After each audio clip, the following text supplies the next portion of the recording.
Hello friends, how are you? Hope all of you are fine. Let's start today's topic, which is economy of Bitcoin. In previous video, we have seen the legal issue of Bitcoin.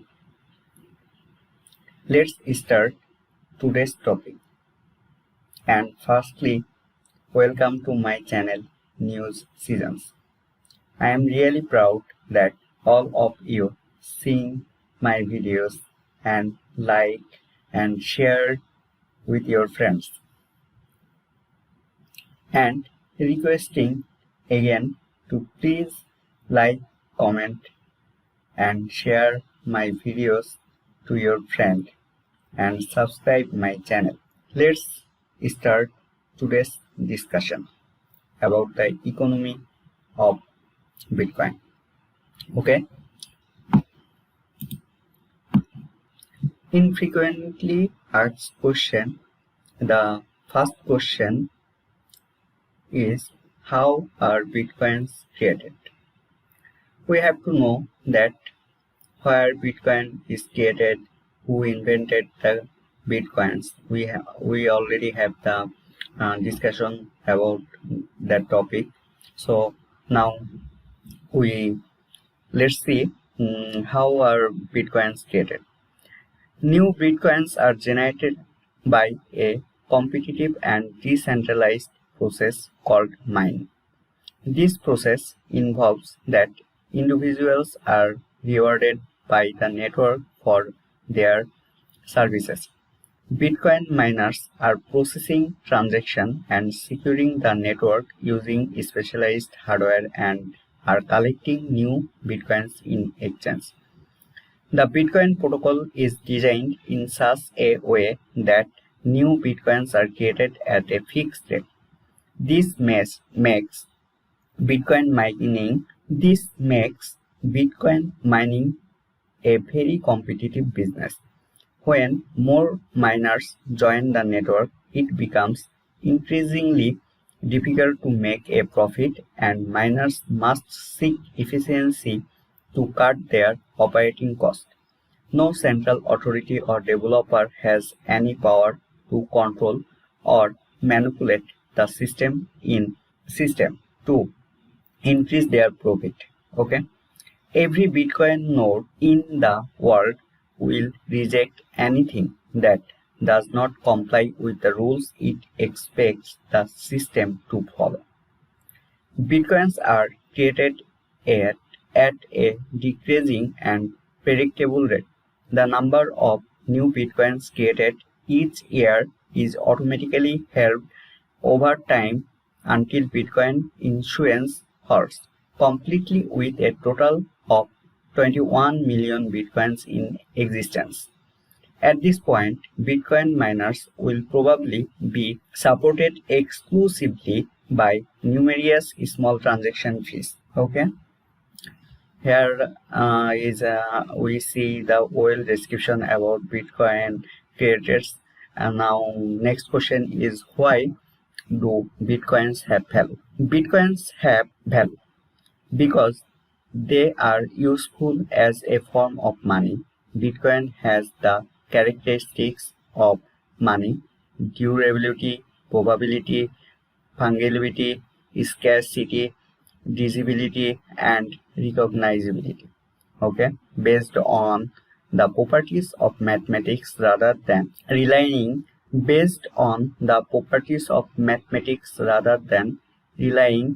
on physical properties like gold and silver, or trust in central authorities like fiat currencies.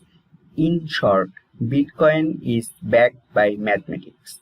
With these attributes, all that is required for a form of money to hold value is trust and adoption. In case of Bitcoin, this can be measured by its growing base of users, merchants, and startups. As with all currency, Bitcoin's value comes only and directly from people willing to accept them as payment.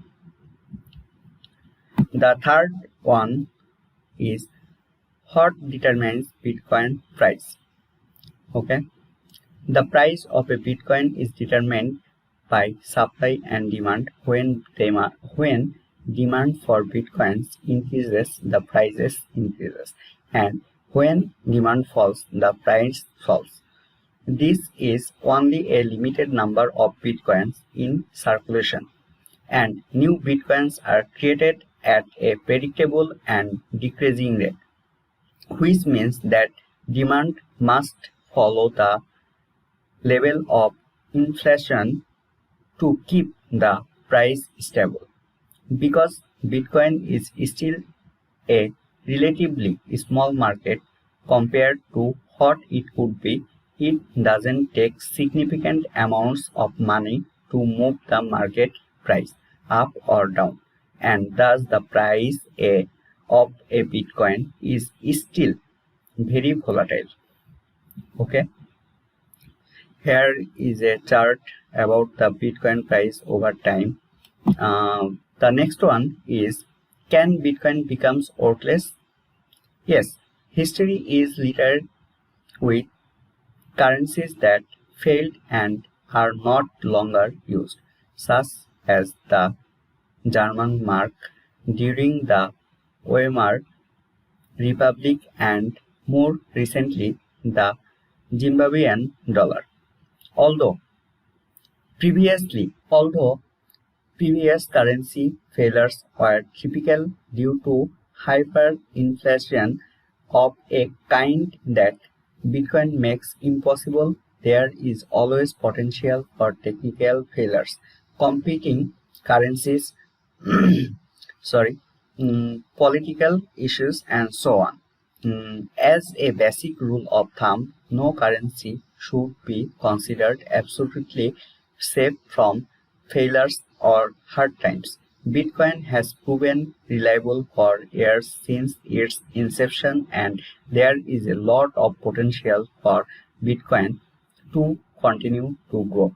However, no one is in a position to predict what the future will be for Bitcoin. The next question is Bitcoin a bubble? A fast rise in price does not constitute. Is Bitcoin a bubble? A fast rise in price does not constitute a bubble. An artificial overvaluation that will lead to a sudden downward correction constitutes a bubble. Okay. Choices based on individual human action by hundreds of thousands of market participants is the cause for Bitcoin's price to fluctuate as the market seeks price discovery. Reasons for changes in sentiment may include a loss of confidence in Bitcoin, a large difference between value and price not based on the fundamentals of the Bitcoin economy, increased press coverage, simultaneous and speculative demand, fear of uncertainty, and old-fashioned irrational exuberance and greed. Okay, is Bitcoin a Ponzi scheme? A Ponzi scheme. What do you think? What is a Ponzi scheme? Let's start. Okay, a Ponzi scheme is a fraudulent investment operation that pays returns to its investor from their own money or the money paid by subsequent investor instead of from profit earned by the individuals running the business. Ponzi schemes are designed to collapse at the expense of the last investor when there is not enough new participant. Bitcoin is a free software project with no central authority. Consequently, no one is in a position to make fraudulent representations about investment returns. Like other major currencies such as gold, United States dollar, euro, yen, etc. There is no guaranteed purchasing power and exchange rate splitting.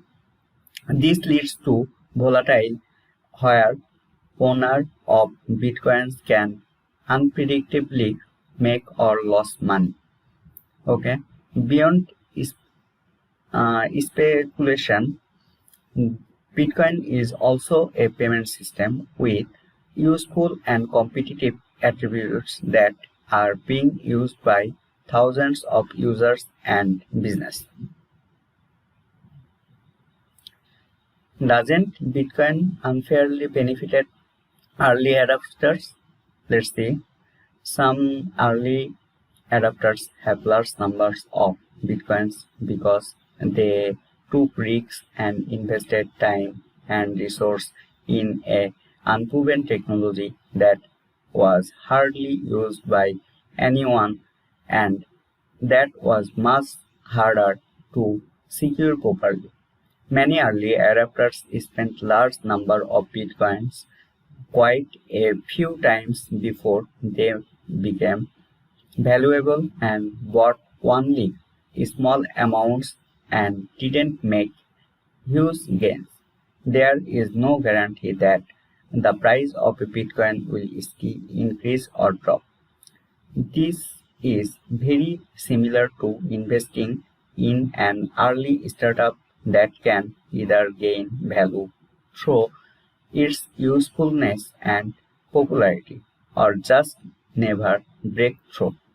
Bitcoin is still in its infancy and it has been designed with a very long-term view.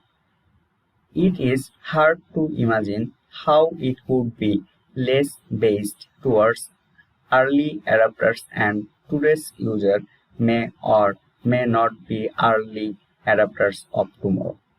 Okay. On the finite amount of bitcoins be a limitations. Bitcoin is unique in that only 21 million bitcoins will ever be created. However, this will never be a limitation because transaction can be denominated in smaller subunits of a bitcoin, such as bits. There are 1 million bits, one in one bitcoin. Okay.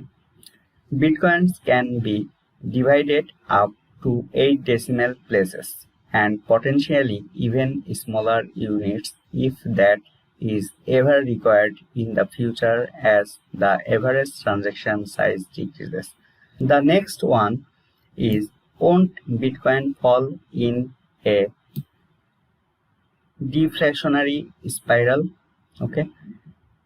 The deflationary spiral theory says that if prices are expected to fall, people will move purchases into the future in order to benefit from the lower prices.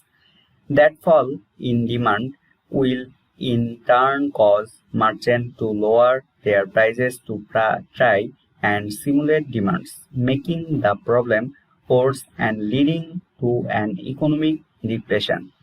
Although this theory is a popular way to justify inflation amongst central bankers, it does not appear to always hold true and is considered controversial amongst economists. Consumer electronics is one example of the market where prices constantly fall but which is not in depression. Similarly, the value of bitcoins has risen over time and yet the size of the Bitcoin economy has also grown dramatically along with it. Okay, because both the value of the Bitcoin currency and the size of its economy started at zero in 2009. Bitcoin is a counter example to the theory, showing that it must sometimes be wrong. Notwithstanding this, Bitcoin is not designed to be a deflationary currency. It is more accurate to say Bitcoin is intended to inflate in its early years and become stable in its later years. The only time the quantity of bitcoins is circulation will drop is if people carelessly lose their wallets by falling to make backups. With a stable monetary base and stable economy, the value of the currency should remain the same. Okay? Isn't speculation and volatility a problem for Bitcoin? What do you think? Let's see. This is a chicken and egg solution. For Bitcoin's price to stabilize, a large-scale economy needs to develop with more business and users. For a large-scale economy to develop, business and users will seek for price stability. Fortunately, volatility does not affect the main benefits of Bitcoin as a payment system to transfer money from point A to B. It is possible for business to convert Bitcoin payments to their local currency instantly, allowing them to profit from the advantages of Bitcoin without being subjected to price fluctuations. Since Bitcoin offers many useful and unique features and properties, many users choose to use Bitcoin. With such solution and incentives, it is possible that Bitcoin will measure and develop to a degree where price volatility will become limited. Okay. Next one is, what is someone bought up all the existing Bitcoin? Only a fraction of Bitcoins issued or to date are found on the exchange market for sale. Bitcoin markets are competitive, meaning the price of a Bitcoin will rise or fall depending on supply and demand. Additionally, new Bitcoins will continue to be issued for decades to come. Therefore, even the most determined buyer and could not buy all the Bitcoins in existence. This situation isn't to suggest, however, that the markets aren't vulnerable to price manipulation. Still doesn't take significant amounts of money to move the market price up or down, and thus Bitcoin remains a volatile asset thus far. Okay. The next one is, what if someone gets a better digital currency? That can happen. For now, Bitcoin remains by far the most popular decentralized virtual currency, but there can be no guarantee that it will retain that position. There is already a set of alternative currencies inspired by Bitcoin. It is, however, probably correct to assume that significant improvements would be required for a new currency to overtake Bitcoin in terms of established market. Even though this remains unpredictable, Bitcoin could also conceivably adopt improvements of a competing currency so long as it doesn't change fundamental parts of the protocol. Okay. The next section will be transaction. Okay. Here we can see the transaction tab, and let's describe answers the all answers or questions answer. Okay. The first question is, why do I have to wait for confirmation? Receiving in notification of a payment is almost instant with Bitcoin.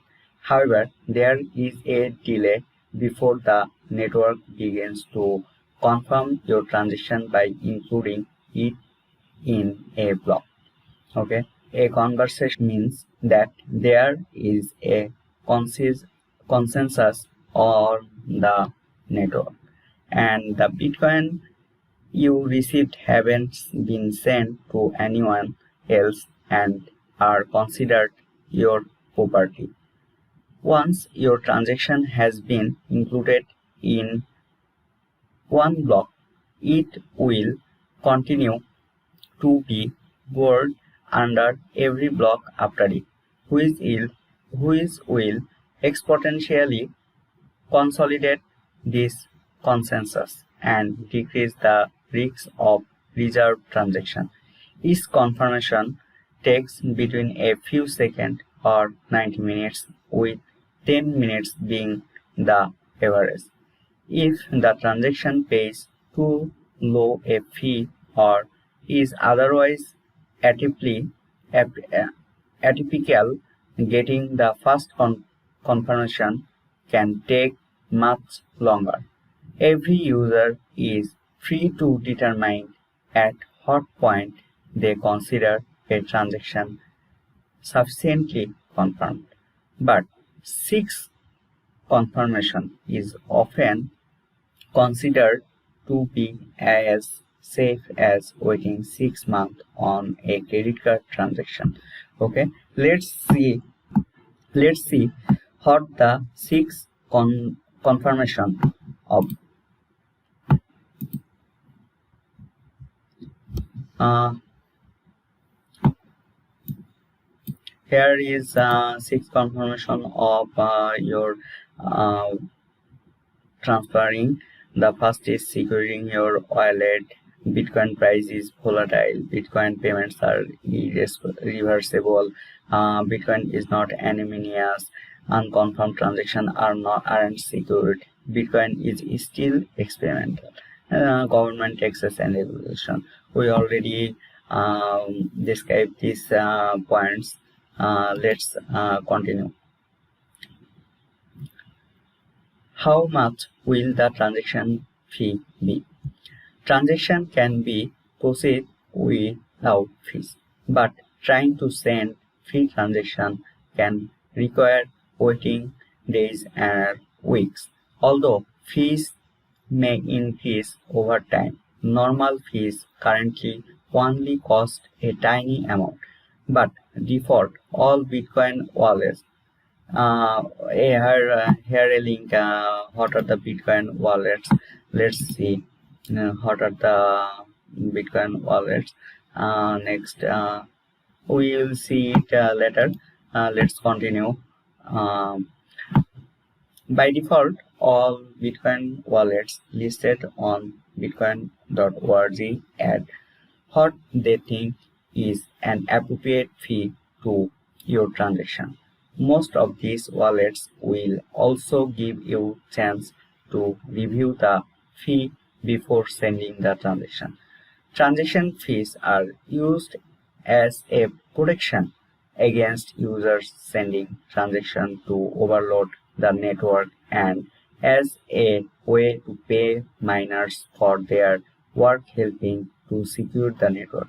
The precise manner in which fees work is still being developed and will change over time because the fee is not related to the amount of bitcoins being sent. It may seem extremely low or unfairly high. Instead, the fee is relative to the number of bytes in the transaction. So, using milkshakes or spending multiple previously received amounts may cost more than simpler transaction.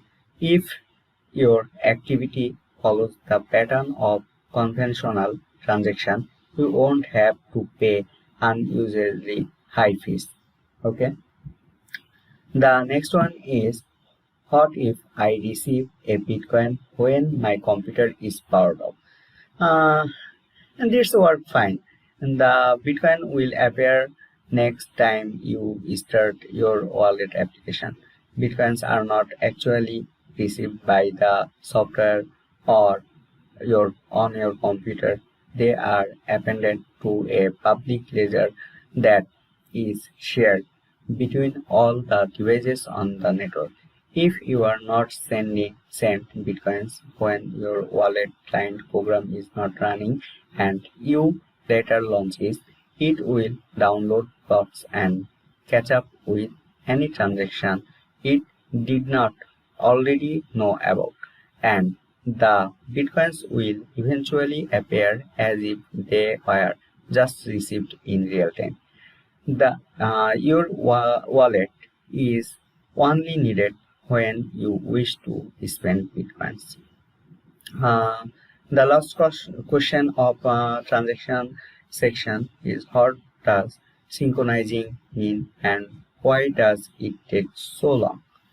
Long synchronization time is only required with full node clients like Bitcoin Core.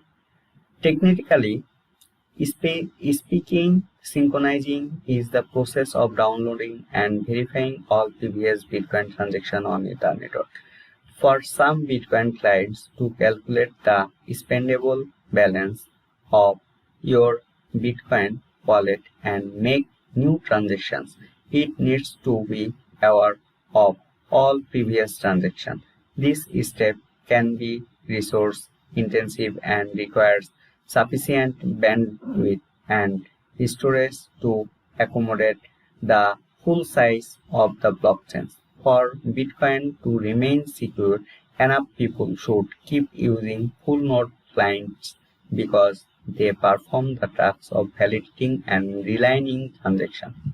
Okay, and the next section is mining security and the health.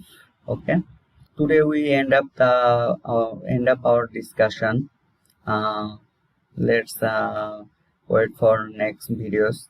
Thank you everyone, thank you so much, and please like, comment and share the videos with your friends, and please subscribe. Okay, thanks again.